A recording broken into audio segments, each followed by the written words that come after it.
Okay, so today we're going to meet an influencer who's been shaping minds for, get this, half a millennium. And he did it all without a single social media account. Yep, we're talking about Kabir. Are you just tired? Tired of the online arguments, the endless scrolling through comment sections, that feeling that you're just swimming in this ocean of outrage 24/7? Well, what if I told you that the solution, the ultimate guide to a digital detox, wasn't some new app? What if it was actually written 500 years ago? And that's where Sant Kabir comes in. We're going to look at him not just as some poet from the history books, but as the original influencer, a real spiritual disruptor whose ideas are, honestly, more relevant now than ever before. So who was this guy, really? Well, he lived way back in the 15th and 16th centuries. And he wasn't some king or priest. He was a weaver, a regular guy, a man of the people. But he had this incredible gift for writing these sharp, simple two-line poems called dohas.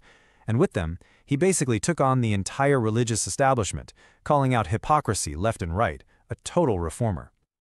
All right, let's dive into one of his biggest ideas. And trust me, it's the perfect takedown for all those religious arguments you see blowing up your feed every single day. I mean, you see it constantly, right? People on Instagram, on TikTok, just battling it out over whose God is the right one. So here's Kabir's remix for today's world. He'd probably say, hey, it's all the same Wi-Fi signal. We're just using different devices to connect. And the amazing part is, this isn't just some clever modern analogy we made up. He literally said this 500 years ago. The verse goes, Hindus call him Ram, Muslims call him Khuda. Kabir's point was that he sees the one Lord in both. It's timeless, right? The source is the same. We just have different names for it. Okay, so now let's see how Kabir's whole idea of inner truth can tackle a couple of other very modern problems. Our obsession with online validation, and yeah, the way we waste so much of our time.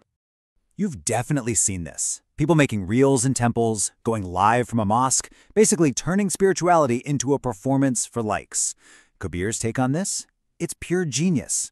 He'd say, forget the filters on your photos. It's time to apply a filter to your soul. It's about cleaning up what's on the inside, not just polishing what you show the world. And he had this brilliant doha that just nails this point. He said something like, if worshiping a stone helps you find God, I'd worship a whole mountain. But then he brings it right back down to earth, saying, you know what's even better? The simple grinding stone that actually feeds the world.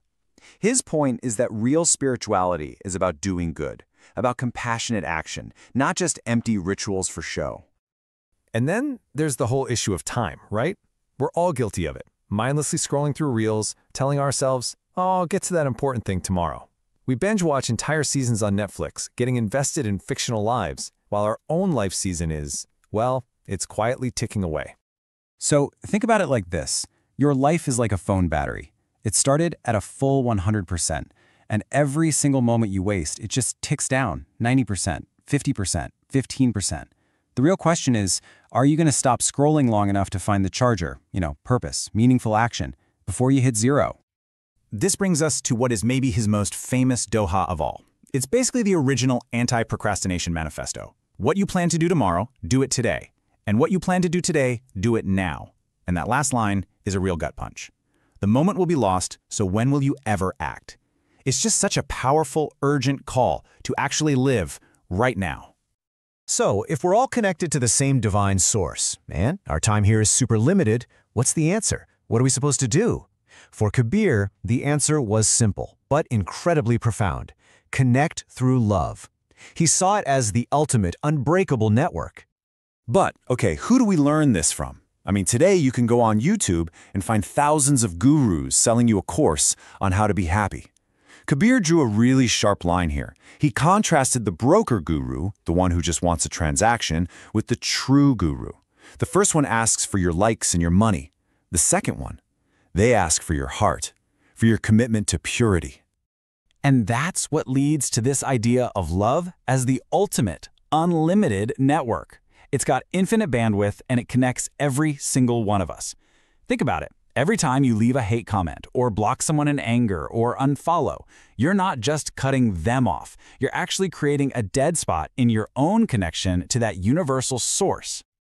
All right, so how do we wrap this all up and actually use this wisdom in our chaotic digital lives? Well, Kabir gives us a really simple 3-step detox. Here it is, your 2025 detox, Kabir style. Step 1, just stop scrolling. Seriously, put the phone down. Step 2, for just 1 minute, come back to your own mind. And step 3, this is the big one, press the home button on your heart. Just find your center again. Because here's the thing. When you finally get past all the notifications, the ads, all the noise from the outside world, when your mind actually gets a moment of calm, that's when you can start to hear the truth. And this is the voice you'll hear. I am in you, and you are in me. Everything else is just an illusion. You know, all that separation we feel, the online fights, the digital worlds we get lost in, Kabir would call all of that Maya, an illusion. The only thing that's truly real is that divine connection we all share. So I'll leave you with this to think about. In your own digital world, with all the scrolling and the notifications and the constant noise, where is your home button? And maybe more importantly, when was the last time you actually pressed it?